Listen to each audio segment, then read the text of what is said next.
Hi guys, I legit just spent 5 minutes on a video realising that I wasn't recording like an absolute idiot. Anyway, some of you have been asking me to do a full response, so not just kind of the example paragraph, but you want to see what a full answer looks like, and I totally get that. So I'm going to look at the November 2018 paper, which is, I'm going to look at paper 1, question 2, language question. So I'll just put on the screen now, because you may not have seen this paper. I'll just see if I can zoom out. Not very well, not very easily, but you can perhaps pause this and have a read of it, or hassle your teachers and get them to print you off a November 2018 paper. It's a bit there at the bottom as well, you can just pause on, and it is in fact two-sided. Unusual, that's quite a lot of dialogue in this particular story, but again you can pause and read there. Okay. So and as I was rambling onto myself on a video that was not recording, I was going through the annotating kind of phase of this, and was kind of looking at identifying the sorts of techniques that you might have picked out. Lots of metaphor, lots of figurative language, because we're being asked here to look at the description of the Tyrannosaurus Rex. So I've already kind of done that process there and sort of started to think about which ones I'd be most likely to look at. So we remember that for an 8-mark question, we're hoping for at least 2 decent Peel points. I'll show you today what I would be sort of expecting at an 8-mark standard, so obviously that would be grade 9. And the thing that doesn't matter what grade you're aiming for, whether you're aiming for, excuse me, there's a really weird rumble going on outside. If you hear it, don't worry, it's not thunder, it's just, I don't know what it is. So there's, I would always recommend whatever grade you're aiming for, that you start with the writer uses. So the writer using something, some kind of technique, just flags up to your examiner that you understand that there's method and that there's technique going on here. So I'm going to focus, rather than just one plain example, I'm going to try to focus on finding a number of sort of bits of supporting evidence. I think that is one of the things that shows that you're above a kind of grade 5, grade 6, is when you can find patterns or clusters. So I'm going to look at, there's a real sense in this little extract of kind of extended metaphors. So I'm going to talk about that. So the writer uses an extended metaphor. What is that extended metaphor of? Well, it seems to be about the power and the strength. You could equally, if you've learned the technique, you could talk about the semantic field. So the writer uses an extended metaphor of power and strength to describe. Right, I'm just going to shorten it to T-Rex. Don't get yourself bogged down, particularly Tyrannosaurus, it's not the easiest spelling, to describe the T-Rex. Okay, so now I need to make sure I'm going in with my evidence. He says it, so that verb, towered, I was particularly interested in. So I'm going to focus on that. So he says it towered above the trees.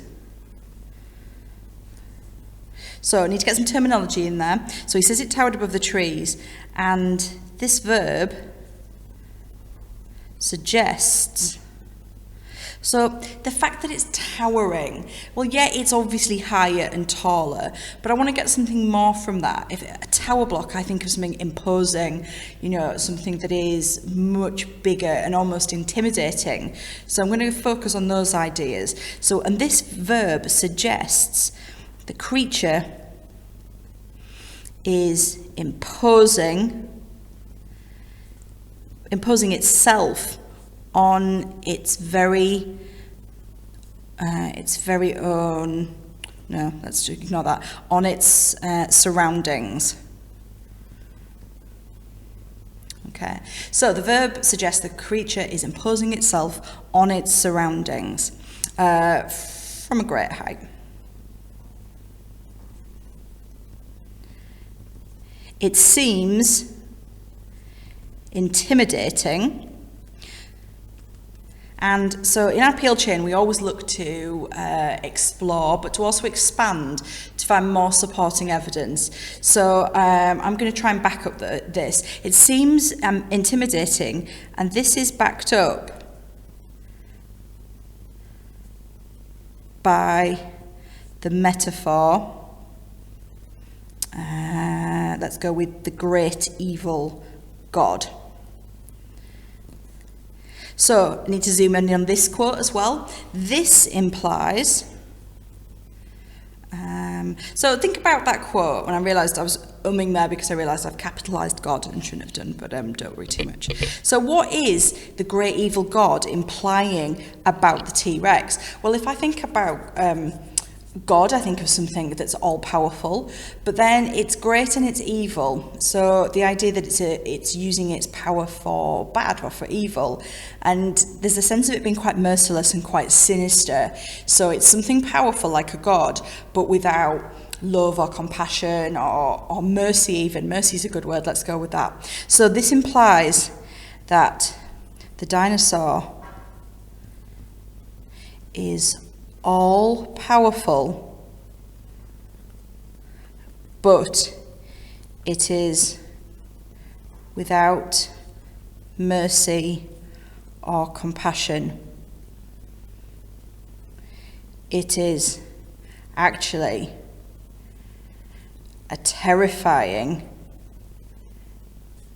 dominant force within the jungle. Okay. So I'm going to look, because I'm really wanting to maximise what I'm saying, I'm going to look and see if there's any other evidence to back up this idea of its dominance within this point. So it's talked here, we've talked about the great evil God. How about this, right? So like the armour of a terrible warrior. So just going to expand one more time. The simile, like a terrible warrior. So what can we say about this? The terrible warrior. That also kind of conveys something about it fighting, but again, not fighting in a kind of legitimate soldier, looking for a worthy cause. This time it's something that's destroying everything in its wake. So the simile, like a terrible warrior, also suggests the dinosaur is destructive. Let's go with it. Let's just go on to my next page. It is destroying everything in its wake and has no consideration for any other life. Right, I've started then at one point about the extended metaphor of talking about it towering, but then I've brought in a number of different examples, and they're all adding really to the similar kind of idea, which is the idea of its destructive power. I would view what I've just written as one peel point, which is normally where I would stop the video, but I'm aware that you wanted to see kind of a full response. So I've shown lots of top level skill, but I do need to be adding just that little bit more. So I think that I will add something here about its mouth. So, its mouth gaped, exposing a fence of teeth like daggers, and the death grin. I'll have to keep flicking back a little bit whilst I remember those quotes. So I'm going to add on to this. It's fierce and terrifying. Well, to me, it's about how it looks at this point. Appearance is added to when the writer uses I believe it's a simile, let me just flick back, uses the simile, of teeth like daggers, uses the simile of teeth like daggers. Okay, so I need to zoom in on my quote as usual. Daggers have connotations of stabbing. Now, I like a list of 3 when a student's explaining something. So stabbing, puncturing, and tearing flesh. The effect here is to show the T-Rex is an incredibly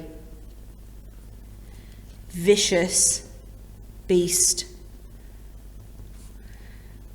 one which shows no mercy to victims. It is an effective killer.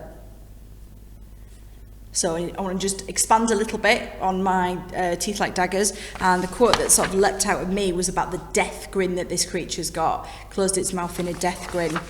So it is an effective killer, and the metaphor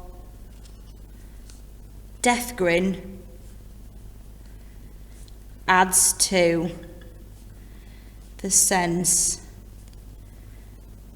that it is not only deadly,